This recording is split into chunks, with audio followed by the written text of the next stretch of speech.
Saudações, amigos e amigas do canal O Equador das Coisas. Sejam mais uma vez muito bem-vindos e bem-vindas a esse espaço que tenta, de alguma maneira, aproximar livros de pessoas e vice-versa. Talvez alguns de vocês saibam que eu sou natural de uma cidadezinha baiana chamada Iraquara, que fica ali na região da Chapada Diamantina. É uma região muito artística, né, com uma presença muito marcante, muito forte de todas as artes, e a literatura não fica para trás. Lá na minha cidade, a gente pode citar aqui alguns nomes, e um deles é o senhor Ângelo de Matos Pereira.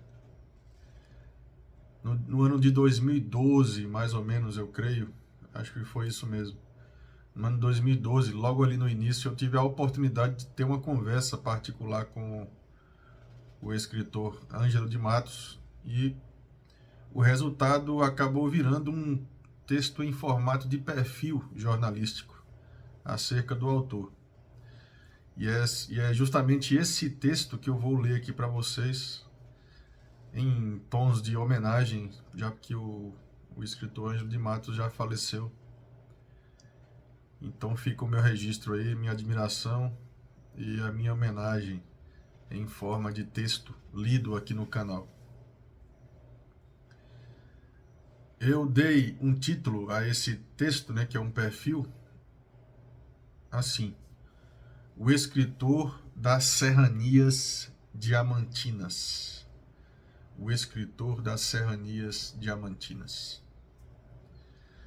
A existência deste texto não parte do agora, isto é, do tempo do presente instante, mas de alguns muitos anos atrás, mais precisamente a partir do dia em que mantive contato em primeira leva com os textos dele, o senhor Ângelo de Matos Pereira, uma das mentes mais abençoadas desta pacata cidade chapadense baiana de nome Iraquara.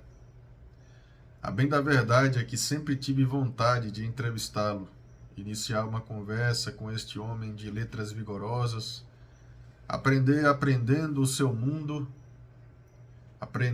apreendendo o seu mundo, melhor dizendo, que também é o meu mundo, o nosso, patrimônio de todo iraquarense ou habitante da inigualável Chapada Diamantina.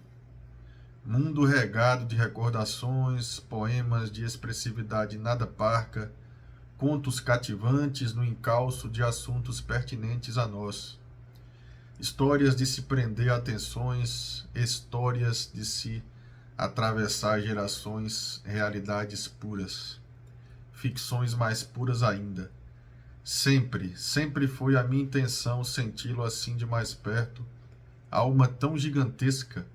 Mas se antes não tive a força necessária para produzir fatos a partir deste meu desejo, foi por me saber ainda despreparado para tal. O encontro assim não poderia ser elaborado à revelia, sem os devidos preparativos. Era preciso um cuidado todo especial, ler mais coisas sobre ele, dele, escutar mais, suspeitar mais, amadurecer mais. Só assim o caminho do nosso primeiro encontro dar-se-ia em mais validade para os propósitos futuros. Pois sim, foi na manhã de uma sexta-feira, dia 20 de janeiro de 2012. De casa saí em direção à residência do escritor. As horas que vingariam prometiam um teor de vida muito grande. Minha imaginação especulava muito sobre todas as coisas e seus respectivos equadores. Algo de muito maravilhoso eu estava para presenciar, enfim. Porta da casa do escritor. Tudo muito natural. Manhã nem quente nem fria, céu aberto. Falei com o filho do escritor logo na entrada. Mãos trocadas e apertadas, e ele entrou para avisar o pai que o rapaz jornalista da entrevista tinha acabado de chegar. Fui no tracejo marcado pelo filho, entrando-me sem receio, o senhor Ângelo estava retirando algumas sacolas de dentro de seu veículo, dentro da garagem de sua morada. Recebeu-me com um sorriso divertido no rosto e um aperto de mãos alongado. Jeito simples, olhar simples, ser humano. Terminou a tarefa que estava fazendo com um pouco mais de pressa e logo pôs passos nas pernas em direção ao andar superior, convidando-me a segui-lo, por onde se via uma espécie de plaqueta em tinta com o seguinte dizer: Toca do Poeta.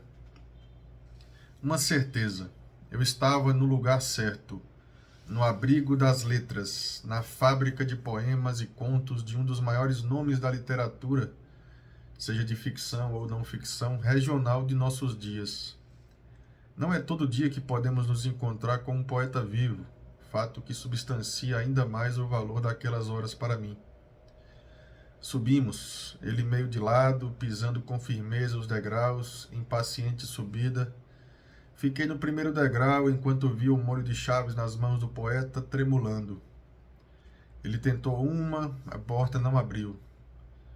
Escolheu outra chave, a porta continuava sem querer ser aberta.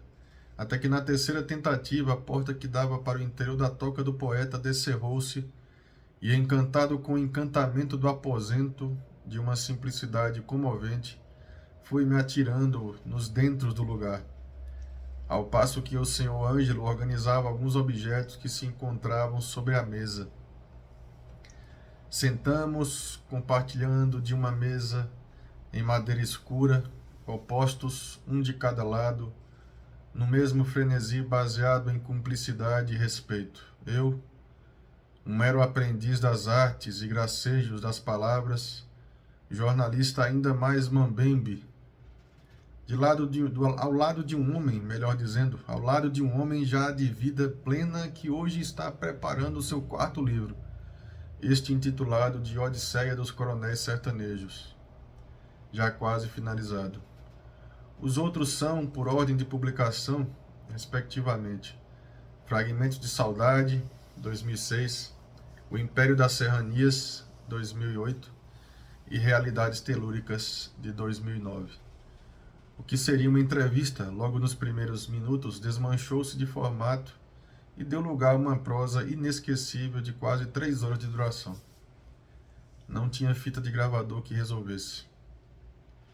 Questionado sobre a infância, o poeta começou a falar sobre sua árvore genealógica.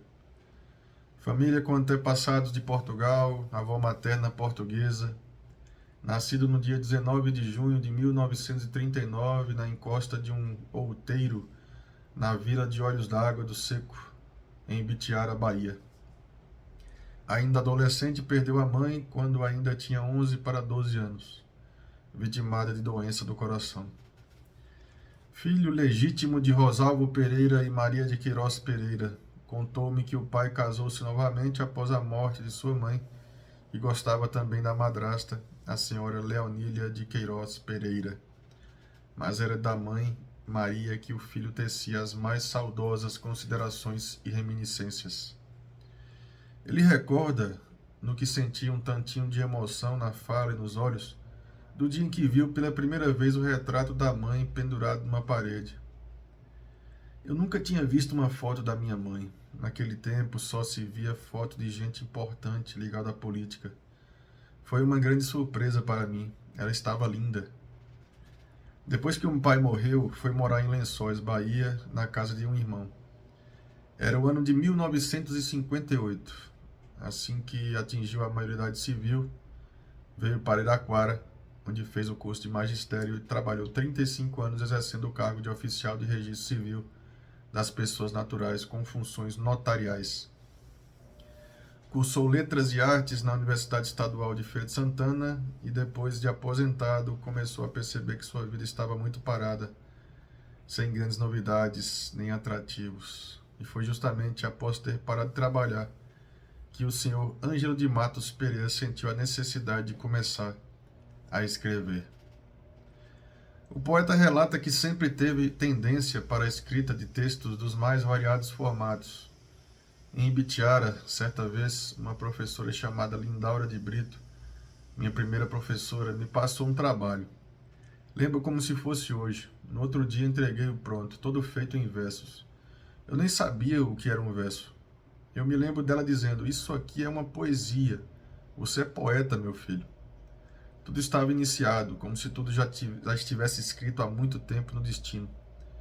Senhor Ângelo citou alguns nomes dentro da família que também escreviam, a citar o seu avô materno, exímio poeta e médico, assim como também o grande e polêmico Gregório de Matos Guerra, conhecido também como Boca do Inferno, e que, segundo o escritor iraquarense, é parente bem chegado dentro da genealogia familiar. Entre uma e outra nova informação sobre os 3 livros de sua autoria que estavam sobre a mesa, pediu-me que eu lesse em voz alta o poema A Terra Não Nos Pertence, que está na orelha do seu 3º livro, Realidades Telúricas. Ao passo que lia, sorria como que dizendo: "Não é verdade? Concorda comigo, Germano?" Um belo exemplar das temáticas mais trabalhadas pela verve do poeta-escritor. Poema mesclado em linguagem culta e coloquial, com forte presença metafísico-religiosa. Falou-me de como se deu o processo de feitura e escolha da capa, e do quanto gostou da que trazia a figura de um anjo negro sobre a igreja de São Francisco, na capital soteropolitana. Era a capa perfeita, balbuciou, feliz. Ao passo que a parola se desenrolava, seu Ângelo, como é mais conhecido pelos iraquarenses, reforçava a ideia do interesse pela escrita nascido depois do recesso do trabalho no setor de justiça. A gente tem tudo na cabeça, a gente sabe disso, vocês mesmos sabem do que eu estou falando. Mas é o que é melhor dentro de tudo que possuímos que a gente deve cultivar. Todo mundo carrega tudo dentro de si. Até as doenças estão dentro da gente. Mas devemos tentar desenvolver só aquilo que é bom. Foi assim com a minha escrita. Eu sabia que tinha isso dentro de mim. Um dia sentei, comecei e estou até agora.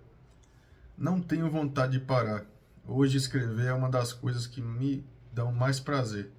Vou lendo, vou escrevendo, aplicando alguma coisa de minhas experiências, arrumando outras informações e os textos surgem naturalmente. Eu pensava muito em como eu iria começar a escrever, mas aí as ideias foram surgindo. Fui fazendo pesquisas também. E pronto, decidi escrever. Nessa brincadeira já vou em quase 4 livros, e o 5º já vem aí, que será sobre a genealogia da família Matos. Sobre o 5º livro, o mestre deu uma palhinha. O primeiro da família Matos foi José Pereira de Matos, que chegou de Portugal. Era um alferes, mais ou menos o que representa um sargento hoje, e viveu em Santo Inácio. Quando ele chegou em Santo Inácio, casou-se com uma tapuia. A melhor escola da vida é o mundo, e a melhor escola do mundo é a vida, soprou o mestre iraquarense, num movimento inesperado. Seu Ângelo geralmente escreve na parte da noite, após o jantar, indo até a meia-noite. Falou-me que gosta mais de escrever quando a cidade está bem parada, com pouco ou quase nenhum movimento. Quando até parece que Deus para ver a gente lá de cima, retrucou. É assim a sua tática de produtividade textual mais comum. Eu adoro ser entrevistado, sabia? Exclamou perguntando, da mesma maneira inesperada. Muita gente começou a me visitar depois que comecei a publicar meus livros. Gente de faculdade, estudantes, etc. Eu gosto por demais disso, revela. Seu Ângelo chegou em Iraquara no ano de 1958, muito novo. Ficou na casa de uma senhora que servia de hotel e acabou casando com a filha dela, Helenita Pereira Matos. Disse que veio para Iraquara porque ouviu dizer lá em Lençóis que havia uma vila, nem cidade era ainda, muito boa de morar, mais tranquila, de povo ordeiro e hospitaleiro. Eu estava procurando um lugar para morar, aí vim para cá. Quando eu cheguei, a política me colocou logo para trabalhar no cartório, ganhando pelas custas, porque não era registrado naquele tempo. Depois veio o concurso e fiquei trabalhando até me aposentar. Naquele tempo só tinha buraco, terra, nada era calçado. Quando chovia era um lamaçal, mas o povo era muito bom, aí fui ficando por aqui mesmo. Teve ele outras oportunidades de morar em localidades várias, porém preferiu ficar em Iraquara. Com 30 e poucos anos foi que entrou para a Faculdade de Letras. Chegou a lecionar língua portuguesa e também foi vice-diretor do Centro Educacional Manuel Teixeira Leite, algo em torno de 2 anos, porém depois ficou só no cartório. O escritor foi também 4 vezes vereador em mandatos consecutivos e candidato a prefeito, não conseguindo se eleger. Não vou dizer que perdi, porque eu tiro esse fato como lição. Sobre esta experiência, diz que se envolveu com a política porque a família era muito ligada nisso. Quase todo mundo do meu sangue era da política. Tudo que fosse bom para as pessoas eu buscava ajudar. Ajudei a fundar o 2º grau do CMTL. Eu registrei o 2º grau aqui na cidade. Entrado em questionamentos mais metafísicos direcionados por minha curiosidade, começou. Eu sou eu mesmo. Eu sou uma pessoa de família pobre, apesar de ter gente muito famosa dentro da família, a citar o coronel Horácio de Matos, que era primo carnal de minha mãe. Horácio de Matos tinha muito nome, era um cara quase analfabeto, foi senador estadual e muitas outras coisas, e continuou mandando na Chapada Diamantina todinha por muito tempo. Foi ele que fez a Chapada Diamantina. Foi ele que escreveu a história da Chapada Diamantina. Certa feita eu ouvi um senhor dizer, ele é do começo do século passado, que a história que se sabe do coronel Horácio não é nem metade do que ele realmente ajudou a fazer. Narrou um pouco sobre as antigas rixas entre famílias da região, inclusive com a sua, na localidade onde hoje é o Coxó do Malheiro, perseguições por causa de fazendas e terras, entre outros tantos motivos. Perseguiram meu pai, perseguiram meu avô. Meu pai contava que um dia estava em sua casa na fazenda, aí de repente chegava um caminhão cheio de soldados, e que eles corriam pelos fundos da casa, escondiam-se e lá ficavam horas e horas esperando eles irem embora. Um dia minha mãe me contou que todos da casa se esconderam perto de um riacho, e quando voltaram para a casa dos soldados, de prontidão perguntaram por meu pai. Minha mãe disse que ele havia viajado, mentindo como proteção. Um fuzil atrás da porta dava para ser visto. Eles iam para matar mesmo, iam matar o meu pai. Sobre minha mãe, eles diziam, deixa, é mulher. Se fosse meu pai, tinha matado ali mesmo. Minha mãe era muito corajosa, morena, de cabelos grandes, muito bonita. Me lembro dela até hoje. Reitera. As lembranças de um Iraquara que não existe mais ainda continuam vivíssimas na mente do poeta. Memórias vivas do período da emancipação da cidade de Iraquara, em 5 de julho de 1962. Era um homem muito novo, mas ajudou muito. Aqui era muito atrasado, não tinha nada. Todavia eu tenho saudade daquele tempo. Foi me contando como tudo aconteceu, os primeiros mandatos, as primeiras confusões e embates, as disputas partidárias e as vaidades de alguns políticos. Eu montava numa bicicleta e ia até a casa das pessoas tentar contribuir com alguma coisa em minha carreira política. Fazer um favor, trazer um benefício, também ia no lombo do animal, levar um remédio, um pouco de comida, tudo que eu pudesse fazer, eu fazia. Naquele tempo quase que não se via automóvel por essas bandas, balbuciou com uma voz um pouco trôpega. Sobre seus primeiros livros, a começar de Fragmentos de Saudade, diz ter escrito com o propósito de resgatar a cultura de nossa gente, que fez pesquisas sobre a Chapada Velha, sobre as formações rochosas. Meu primeiro livro é muito apegado à minha mãe, saudade dela, daquele tempo. Ela gostava mais de mim do que qualquer outro de seus filhos. A gente tinha tanto amor, era uma pessoa muito prestativa, de coração enorme. Por exemplo, quando ela sabia que tinha uma pessoa com furúnculo, podia estar onde estivesse, ela preparava um espinho de mandacaru e ia lá furar ele, todo dia, até sarar o ferimento da pessoa. E seguiu dizendo do seu papel de escritor. O poeta não estuda, o poeta nasce. É o dom de Deus dar. É o dom que Deus dá. Citou um pouco da história das polêmicas envolvendo Gregório de Matos e também do movimento barroco e riu lembrando-se de várias passagens do poeta baiano. Falou da palmatória, instrumento de madeira com um furo no meio que sua mãe mantinha em casa. Às vezes eu fazia alguma coisa errada, aí ela me batia com a palmatória. Quando doía muito, eu a abraçava chorando e ela chorava junto comigo. Ainda sobre a sua formação, recorda: se eu pegasse um pedaço de jornal no chão, eu lia todinho, um livro velho, qualquer coisa. Não havia tantos livros como hoje. Um dos autores que mais eu admirava era o Erasmo de Carvalho Braga, educador e intelectual brasileiro. Ele escrevia contos, dissertações, ficções. Os livros dele eram muito aplicados nas escolas. Naquele tempo a gente lia mesmo, tinha que decorar o significado das palavras do livro, porque a professora ia perguntar a gente no dia seguinte. Era só uma professora para a turma toda. Eram mais de 40 alunos. E eu sempre fui um dos mais adiantados. E quando era trabalho escrito, eu fazia tudo em verso. Eu amava minha professora. Quando ela me via, corria e vinha me abraçar. Lembra, emotivo. Sobre o livro Império das Serranias, relata que ele nasceu depois de um convite de um amigo para conhecer a Gruta da Torrinha, uma das mais completas em espeleotemas do mundo. Já o intitulado Realidades Telúricas diz ser um compêndio que reúne textos acerca de vários assuntos, do mais trivial ao mais filosófico. E como que de chofre o tempo foi atravessado nas horas, certeza de amizade eterna travada. Era hora de deixar o poeta fazer de sua refeição da tarde, porque poetas não são deuses, poetas são homens comuns, o que é muito mais difícil de ser.